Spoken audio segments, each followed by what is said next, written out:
Good. Well, thank you so much. It's a great pleasure and an honor to be here today to celebrate the work of Cass Sunstein. The fact that a cognitive neuroscientist is here today is really a testimony to the great breadth of Cass's work and to the broad impact that he has had on many fields. It's really difficult to think of a field within or beyond academia that hasn't been influenced by Cass's ideas. From working with Cass, I can attest not only to the brilliance of his work, which is obvious to everyone, but also to the contagious joy that he gets out of his work and puts back into it, which makes collaborating with Cass both fun and productive, and also to his extraordinary kindness. So today I'm going to share some of the work that I've done with Cass, as well as some other work. And what I'm going to be talking about is some cognitive biases that prevent us from having an accurate representation of reality. So in forming beliefs about the world, we're not simply passive creatures that just absorb information from those around us. We're also active agents, so actively seeking out information. And in that process, there's a few important decisions that we have to make. The first is, who do we want to hear from? Which friend, which website, which expert? The second is, what is it that we want to know, and what is it that we would rather not know? And finally, when information is in front of us, how do we use that information to update our beliefs? And all of these problems are quite complex because information is infinite, and sometimes it feels like sources of information are also infinite. So it's not surprising that we use heuristics to solve these problems. And some of these heuristics result in an inaccurate representation of reality.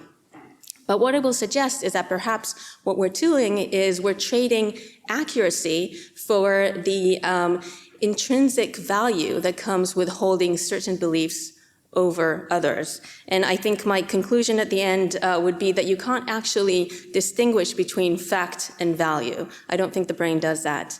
And that has some implications to the solutions as well. So starting with the first question, which is, who do I want to get information from? So I'm going to present work that I did together with Cass, as well as some of my students at UCL, Joe Marks, Elle Copland, and Eleanor Lau. So it will be no surprise to anyone if I said that we would rather get information from people who are like us, who think like us, and people who are different. Republicans would rather go to CNN for their work, and Democrats would rather go to CNN for their work, and Republicans tend to go to Fox for their daily updates. So that is not surprising. But the question is, how deep does this tendency really go? Is it the case that Democrats would rather go to other Democrats to hear about the weather, for example? Would Republicans go to other Republicans to get information about finance? And what happens if a Democrat observes that the Democratic weatherwoman gets the weather wrong again and again and again, while the Republican weatherwoman gets the weather right again and again and again? Will they be able to learn who is more accurate? And will they then decide accurately who to turn to when they need to decide whether to get an umbrella when they go out? So that is an example of the broad question that we wanted to ask, which is, does knowing about someone's political views interfere with our ability to assess their expertise in unrelated domains? And we designed a task to ask this question, and we wanted a category that really has nothing to do with politics. So we decided to look at how people categorize shapes. So let me tell you about this experiment that we did. So we had people solve a task in which they need to categorize shapes into blaps or not blaps. So blaps is something that we made up, and we told the participants that they need to figure out the rule that we use to categorize shapes into blaps or not blaps. Maybe it's something about the color, cold colors versus warm colors, or something about the shapes, or something like that. So they had to guess at the beginning, so they may say, this one, I don't think it's a blap. But importantly, they played the game with 4 other co-players online. These co-players were represented by pictures of animals in order to avoid any biases related to gender or race. Now, unbeknownst to our participants, these animals were actually representing algorithms, not real people. And we designed these algorithms such that 2 of these animals tended to be really good at the task. They were correct 80% of the time. And 2 were not very good at the task. They were random. They were correct 50% of the time. And so on each trial, they would see the answer of one of these sources, let's say the puppy, and the puppy says, no, I don't think it's a blap, and then they get feedback. So they learn if they were correct and if the source was correct. And they do this for many, many, many trials, so that enables them to learn who is good at this task and who is not very good at the task. Now, importantly, in between these trials are also trials in which we ask them political questions. So, for example, do you think immigrants abuse the welfare system? So the participant puts in the answer, and they get to see the answer of one of these sources, each time a different source. And again, these were algorithms unbeknown to our participants, and we build the algorithms such that 2 of these sources tended to agree with the participant 80% of the time, and 2 tended to disagree, so they agreed only 20% of the time. So for example, in this case, a puppy may say, no, I don't think the answer, I don't think it's no, and they do that again for many trials. So what we have here, we have 4 sources. 2 are like the participant politically, and 2 are different. 2 are really good at the blap task, and 2 are not very good at the blap task. And we had participants rate these sources on these dimensions so we can get their perception on these dimensions. Then came the really important part. So in the second part, we had the participants play the game again, and we paid them for how well they did. So they would, again, see a shape, they would put in their answer and their confidence in the answer, and importantly, now on every trial, we let them choose who they wanted to hear from about blaps. Every time they got an option between 2 different sources, and they had to say, who do I want to hear from about blaps? Let's say they say, I want to hear from the giraffe. The giraffe puts in its answer, and then the participants had an opportunity to guess again. So what we're testing here is 1, who does the participant want to hear from? And 2, what do they do with that information? Do they change their beliefs when they get information from these sources? So asking the first question, who do participants want to hear from? What I'm plotting here on the y-axis is participants' choices. So the percentage of time that they chose a source out of all the times that the source was presented as an option. If they were random, they would choose it 50%. And what you see here is that, first of all, quite sensibly, they tend to choose the accurate sources. Those are better at blaps over the random sources that are not very good at blaps, so that's quite reasonable.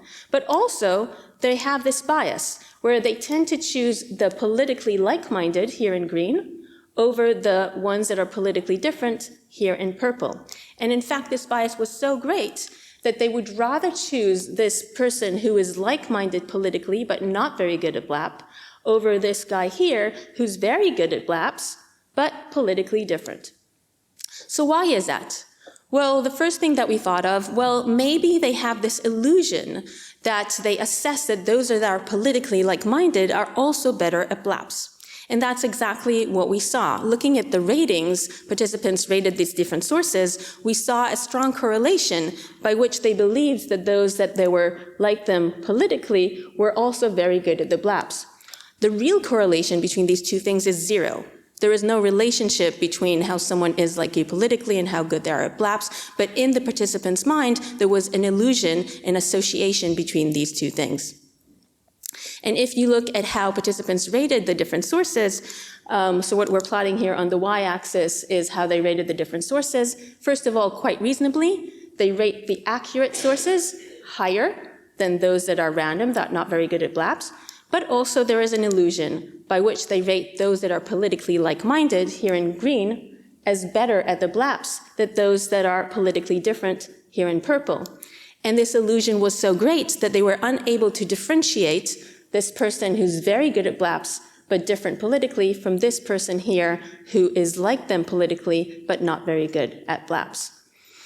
And this is what mediated the effect. So a mediation model shows that we tend to choose people who are like us to hear from them on unrelated tasks because we believe that they are better on these tasks. So when you think someone is like you, for example, politically, you then assume that they're better in other dimensions, and that's why people decide to get information from these individuals. So the second question is, who are participants influenced by? So they want to hear from those people who are politically like-minded. Are they also more influenced by them? And the answer was yes. So here what I'm plotting on the y-axis is how likely they were to change their minds, not only categorically on whether something is a BLAP or not, but also their confidence in their answer. And you can see again that quite reasonably they change their minds more when they hear from the sources that are really good at BLAPs, the accurate sources, over the random sources. But also we have a bias here where people are more influenced about shapes, about BLAPs, from those that are politically like-minded, here in green, from those that are politically different, here in purple. There is one point here that is somewhat encouraging, which is when people did decide to hear from the politically different about BLAPs, they were more influenced by them than this person here who's politically like-minded but not very good at BLAPs. So to summarize this part, what we see is that dissimilarity interferes with our ability to assess competence. Now, we looked at political similarity. We speculate that this is true for other sorts of similarities. When we learn that someone thinks like us in different dimensions, we then presumably assume that they are quite good at other dimensions as well. We assign bonus points to people who are similar and then penalize those that are different from us, again, on issues that are unrelated to the source of similarity. And thus, we're more likely to turn to similar others for information than those that are different. And we think that this has implications for communicating information on controversial issues, such as climate change. And the reason is that what I will show you now is that people associate scientists and expertise in different domains with specific political ideology. So this is a study that was conducted by Varga et al. In the UK. And what they did is they gave participants different scientific articles, and they asked them to guess whether these scientists are more likely to be Democrats or conservatives. This is in the UK. So one article, for example, was about the risks of the flu, and the scientist that wrote this article was not perceived to be either a conservative or a Democrat. Another scientific article was about the risks of marijuana, and that scientist was perceived to be more likely to be conservative by the public. Another article was about the risk of climate change. That scientist was perceived to be more likely to be a Democrat. And even an article that was about the risks of severe weather without mentioning climate change, that scientist too was perceived most likely to be a Democrat. So because people associate scientists or experts with specific political parties, that can interfere with our assessment of their expertise. So we can give bonus points to those scientists that we believe are on the same side as us, overvaluing their work, but also devaluating the work of those experts or scientists that we believe are on the other side politically. So turning now to the second question, which is, what is it that we want to know? Not only who do we turn to from information, but what is it actually that we seek out? So this is a study that I conducted together with my former student, Caroline Charpenter, and my collaborator, Ethan Borbeck-Martin. And I'm actually going to begin with a little data point from Cass. So Cass did the survey where he asked 400 individuals online whether they wanted to know different pieces of information. For example, do you want to know whether you have a genetic predisposition to specific forms of cancer? So if I had that information now, who here would like to know whether they had a predisposition to specific forms of cancer? Just put your hand up. Okay, about half. So when Cass did this online, he found that about 60% said yes and 40% said no. Those that said yes conform to classic theories of information seeking, which suggests that we seek information in order to make better decisions that can help us gain rewards and avoid harm. So for example, if I told you now that you have the BRCA gene, which puts you at risk of breast cancer, there's something that you could do about it. But that can't quite be the whole story, because often humans would want information even if they can't use that information, even if we have no control over the outcome. We still want information. So the common answer to this is yes, humans and non-human animals want information even when they can't use it, because we've been endowed with curiosity. And the reason that we've been endowed with curiosity is, in general, information is useful. So it's a good broad feature to have. And that's a good theory as well. But again, it can't be quite the whole story, because as you can see here, and as we just saw here, a lot of times we don't want to know, right? A lot of times we actively try to avoid information. So we suggest that the answer to that is that in order to understand information-seeking behavior, we need to consider not only how information changes outcomes and decisions, but also how information changes your belief states. Because under different belief states, we will have different affective states. So if I told you now that the genetic test suggests that you have you're at risk of brain cancer, well, that will generate a negative affective state, fear and anxiety, which is something that we want to avoid. If I told you that the genetic test suggests that you're resilient to all forms of cancer, well, that will generate a positive affective state, right? One that you want to approach. And so what humans are trying to do, they're trying to manipulate not only the outcomes, but they're also trying to manipulate their affective states and therefore their belief states. And so we wanted to actually quantify this to see how people make decisions about what they want to know and what they don't want to know, and also how the brain evaluates the opportunity to gain knowledge and to remain ignorant.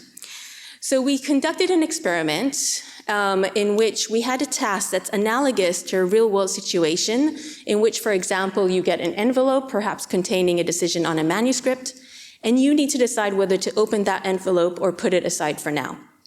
Now, whether you open the envelope or not is not going to change the outcome. The manuscript has either been accepted or rejected, but it would only change your knowledge of that outcome at that point in time. Now, in our experiment, the subjects played a lottery game in which there were gain trials and loss trials. On every gain trial, they could either win $1 or not win $1, and on loss trials, they could either not lose $1 or lose $1. Now, the only thing they had to do is say, do I want to open the envelope to learn what's inside? Whether they opened the envelope or not was not going to change the outcome. We will give them the accumulation of all the envelopes throughout the experiment. And to help them make a decision, we gave them a clue on what's likely to be inside the envelope. The clue looked like this. It was a pie chart with a certain color, and that gave the subjects an indication of what's inside. In this case, it suggests you're 20% likely to get $1. So the question was, did participants want to know? And the answer was yes. They wanted to know, although this information is not useful for them. They wanted to know, but they wanted to know more in the gain domain than the loss domain.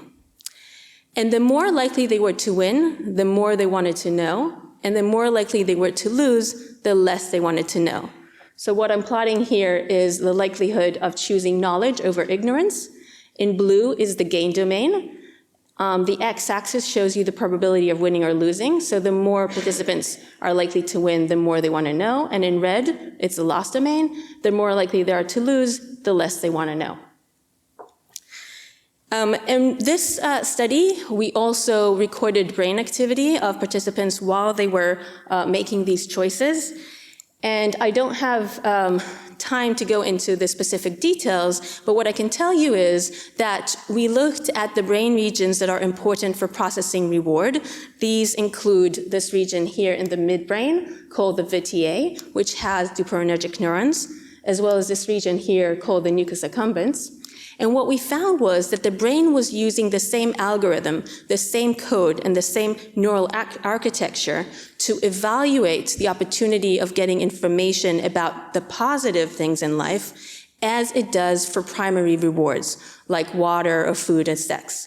So the brain is treating the opportunity to form these positive beliefs just as it is the opportunity to gain water or food. So it's not surprising that we try to seek that kind of information, that we approach it just as we approach food. And so we thought, well, if that is the case, and the story was much more complicated for information about possible bad events. So we thought, well, if that is the case, will people also be willing to pay us to get information that can form these positive beliefs, even if the information is not useful? And will they also be willing to pay us to avoid information that can create negative beliefs? And so we conducted another study in which we gave people an endowment, and they could use that endowment to buy stocks in a simulated market that we had in our lab. And then on each trial, we showed them what was happening in this global market that we had in our lab. So on some trials, for example, the market went up. On some trials, the market went down. Now, what they had to do is say, do you want to know how much your stocks are worth at that point in time? You can't use that information to buy or sell stocks. It's just knowledge.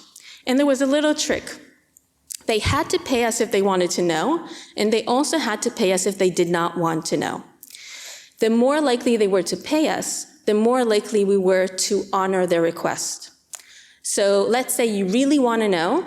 So you might say, I'll give you 70p to know. And it's probabilistic, but most likely I will tell you how much you're worth at that point in time. Or let's say you really don't want to know, and you say, I'll give you 70p not to know. And so most likely we will show you this XXS and not reveal to you how much you're worth at that point in time. By the way, the timing is not working, so if you can make it work, that would be nice. Okay, and you might say, well, that's kind of ridiculous, because subjects could just close their eyes if they don't want to know. But we didn't think about that until we finished the study. And thankfully, the subjects didn't think about that either. And third of all, I think it's quite difficult to close your eyes when you know the information is in front of you. So the question is, did people pay us? And they did. About half the trial, they paid us. And out of those trials that they paid us, about 2/3 of the time, they paid us for knowledge, and 1/3 of the time, they paid us for ignorance. But the question is, what determined the amount that they were willing to pay us? And there were two factors that were really important. The one was whether the market was going up or down. So I'm showing you an example subject here, and I'm plotting on the x-axis whether the market is going up or down, and on the y-axis whether they're paying for knowledge, here positively, or for ignorance, negatively. And you can see that this subject really cares about whether the market is going up or down. When the market is going up, they believe that their stocks have gone up. We verified this with a questionnaire, and they want knowledge. When the market is going down, they believe that they lost money. We verified that, and they pay us for ignorance. And another factor that was really important is how much change there was in the market. So this subject really cares about change. With this great change in the market, they pay a lot for knowledge, and where there isn't a lot of change, they don't pay much for knowledge. And this is just to show you that these two factors matter on a group level when we put it all in one model, controlling for some variables of non-interest. And this result, as well as all the results that I showed you today, replicate quite a few times. And so this suggests that people tend to seek information that can form positive beliefs, and they tend to avoid information that can form negative beliefs in general, right? We have lots of studies that suggest that people also tend to update their beliefs more when they get good news versus bad news. We've done a lot of these experiments in my lab, but I actually want to show you an example from another group. This is a group in the UK from the lab of Ryan McKay. And this takes us back to the kind of political domain. What they did is they surveyed 1,000 Americans a few months before the presidential election in August 2016. And they asked them, who do you want to win the presidential election, and who do you think is going to win? So back in August, about half wanted Trump to win, and half wanted Clinton to win. But back in August, both the Trump supporters and the Clinton supporters believed that Clinton was going to win. So 70% overall believed that Clinton was going to win. And then they showed them a poll. So each person was shown one poll. The poll could suggest either a Trump victory or a Clinton victory. And the question was, how would they use this poll to change the predictions? They then asked them at the end, okay, so now that you've seen this poll, who do you think is going to win? And they put in their confidence. And they found that this poll did alter people's predictions of who was going to win, but mostly when the poll supported what they wanted to believe. So when the Trump supporters learned that the poll was suggesting a Trump victory, they changed their predictions quite a lot, and they said, well, maybe he is going to win. When the Clinton supporters saw the poll suggesting a Trump victory, they didn't change their beliefs much, and vice versa. So what this is showing you is the amount of change in people's predictions, and in blue is showing you the instances where the poll supported what they wanted to believe. So the poll said their own candidate was going to win, and in red is the cases when they found information that was not, did not conform to what they wanted to believe. And so when you get information that supports what you want to believe, you change your beliefs more, and that was true whether the information confirmed what you already believe or disconfirmed what you already believe. So desirability was much stronger than the confirmation bias. So to summarize, we found that people are more likely to seek, pay, and use information that can create desirable beliefs over undesirable beliefs. As a result, the information in front of us is biased, and thus our beliefs will be biased.